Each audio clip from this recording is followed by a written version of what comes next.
So 2022 for Apple was a year of refinement. They basically just iterated on the products that they knew already worked and already sold to the masses. For the iPhone lineup, for instance, yes, they added their upgrades to the iPhone 14 and they added the new dynamic island, but for the most part, the design was the same as it was with the iPhone 12s. Same thing goes with the new iPads. iPads are now following that same industrial design language that the iPad Pro first adopted in 2018. MacBooks are now falling into place as well. So in 2023, I think we're going to see some new actual hardware enhancements, so something different, something that makes us look and want these iPhones and these Apple products a little bit more, but then also maybe Apple stepping their foot into some new product categories overall. So in this video, what I want to do is talk about 5 game-changing physical products that Apple will be releasing in 2023, some a little bit more certain than others. So without further ado, let's talk about 5 products that Apple will be releasing that are going to be of the game-changing variety. And leave some comments down below of what you think Apple's going to be releasing, whether it's a certain thing that's coming out or something that you wish will come out in 2023. Let's get into it. So let's talk about the first product, and that has to be Apple stepping into the new product category of AR and VR. Companies like Meta / Facebook, they've already have their Meta Quest, they have their Quest Pro that just came out for $1,500, and then you have the PlayStation VR headset, which came around years ago, but then they revamped it recently because they figured, hey, if we're gonna do the VR thing, let's do it for real, and we already have a game console and a network and a community, might as well throw in a VR headset into our PlayStation kind of ecosystem. So Apple, they've been rumored to have an AR VR headset for the last 2-3 years now. And knowing Apple, it has to be done the Apple way. There has to be a certain reason. It can't just be created for competition's sake. Apple wants to create their AR and VR headset as a way to enhance your everyday life. So what's the main purpose for this AR VR headset? We still really don't know. Is it going to be there as more of an AR, some more augmented reality to help you augment your current situation? Maybe you put up some extra virtual screens when you have it up and you're actually doing some productivity work? Or is it going to be more on the video game side, more immersive, more VR, right? Is it going to create a whole new Apple Arcade ecosystem that they can actually pick games to play with where you're fully immersed? Or is it going to be something like Google Glasses where it's going to be a little bit smaller, a little bit more sleek, a little bit more nuanced when it comes to giving you navigation directions, wearing it out as sunglasses? We don't really know what the form factor is going to be. We have some idea and some leaks and rumors, but overall, the form factor could be a big headset or it could be a pair of glasses, like I said, like Google Glass from years ago in 2012. So everything is up in the air. It's one of the few products where we don't know too much about, especially when it comes to a new product category, but Apple should be giving us something in terms of AR or VR. But leave a comment down below. Do you guys want more of a gaming VR immersive experience or something that's going to help and work with your iPhone, that's going to work well with your iPad and your MacBook to give you multiple screens, or something to help you navigate while walking around, something that's going to make your everyday life better and enhance that, or something that's going to be kind of like an escape, sort of like the Meta Quest and the Quest Pro that just released. But that is the first one, Apple dipping into that AR VR product category. 2023 is going to be that year. Okay, the next product we're going to talk about, I think will definitely come out in 2023. When Apple transitioned from Intel to their M series chip in the M1, in the Mac Mini, and the MacBook Air, Apple promised us a 2-year transitionary period going from Intel to the M series chips. Now, it's been over 2 years, and there's still one product that has not received that M series chip, and that's the Mac Pro, everybody. The Mac Pro came out about 2.5, almost 3 years ago now, and that thing was expensive and Intel-based. I've seen people spec it up to $50,000, and technically you can still buy a Mac Pro and really soup it up with an Intel-based, processing system built in. Now, obviously, those machines still work pretty well, but it depends on what you're going to use it for. I was never a Mac Pro user. I don't have the need for a Mac Pro. Like you guys know, pretty much the iPad and a MacBook Air is more than enough for somebody like myself, but people really like to push the limits with a Mac Pro. So now, people's imaginations have run wild ever since the M1 chip released in the MacBook Air, because they thought, so imagine a machine that's always plugged into power with an unlimited power supply with a huge chassis for cooling. Imagine how powerful, how efficient that machine is going to be. And we're still yet to see exactly what's going on. I think Apple, with their trash can MacBook, was a little bit ahead of its time with their Intel-based chips because everything ran warm. It wasn't ready for something like that. So that's why they went with a much bigger chassis with the Mac Pro.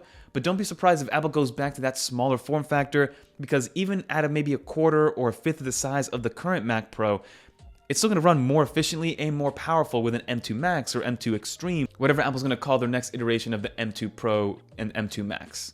So definitely expect a Mac Pro in a much smaller form factor with an M series chip. Maybe Apple brings back the G Cube design, which I think would be awesome. Makes it a little bit more modular, gives you the ability to add more RAM outside of that. Probably have to buy everything directly from Apple, so it'll still be expensive, but at least be able to buy things as you need as opposed to just speccing it out and never being able to upgrade it again. So that's what I think the Mac Pro is going to be happening. Mac Pro should be coming out this year, because if they don't, that means we're almost 3 years into this transition period with the Mac Pro being the only one that isn't upgraded. And in my opinion, the only reason why it hasn't come out yet is because Apple probably didn't want to piss off the people that spent $50,000 on a computer only 2-3 years ago. So they're like, hey, let's give these Mac Pro users a little bit more leeway, a little bit more reason to use that computer, because once a Mac Pro comes out with the M Silicon, it's game over for those computers. They might as well actually be trash bins. The next one is actually one that I'm really excited about. So there is a rumored 15-inch MacBook Air releasing this year alongside a 13-inch M2 MacBook Air that's already out.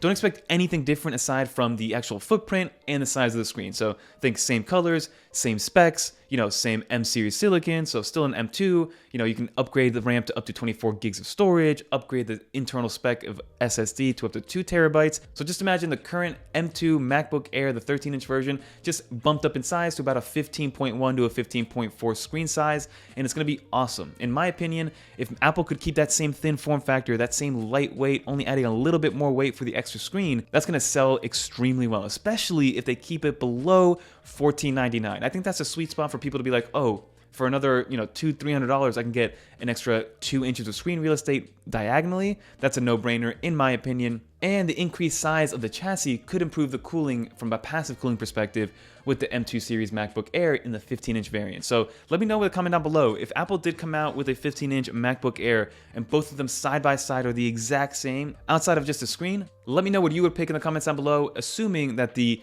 15-inch one is only $200 more expensive than the 13-inch one. But that is another thing to really expect in 2023, a new larger MacBook Air offering from Apple. Okay, now we're down to our top 2. This next one, we're going to have to talk about the Mac Mini. The M1 Mac Mini, when it released, it was the best bang for buck computer that you could buy. Yes, it didn't come with a monitor or a keyboard or a mouse.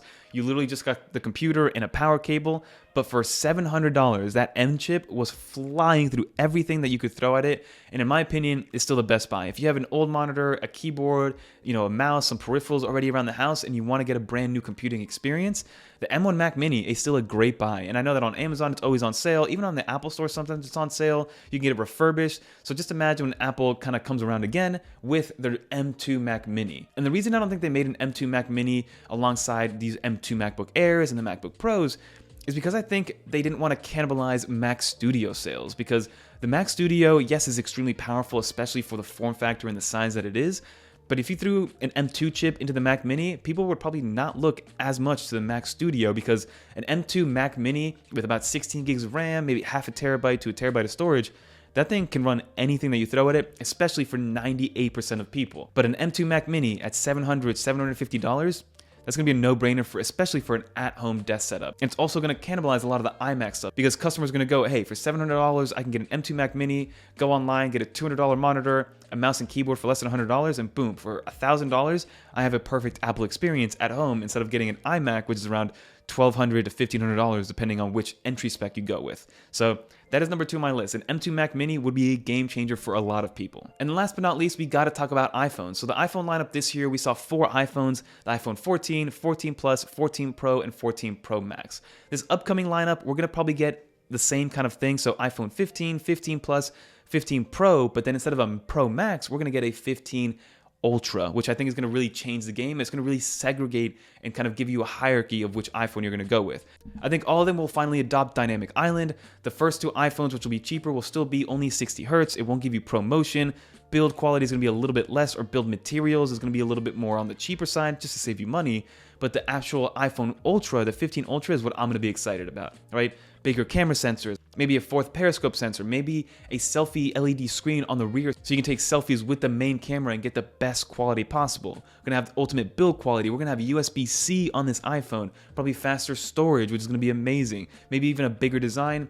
And a lot of these things are going to be specific to the Ultra. So I think the iPhone 15 Pro will get 90% of the stuff that the Ultra will get, but the Ultra is going to have some extra stuff on there to make you really incentivize you to go up to that final kind of holy grail of the iPhones. I think the iPhone 15 Ultra is going to surprise a lot of people. It might not have that naming. Apple might switch it up in terms of naming, but I do think that the Pro Max category of iPhone is going to end with the iPhone 14.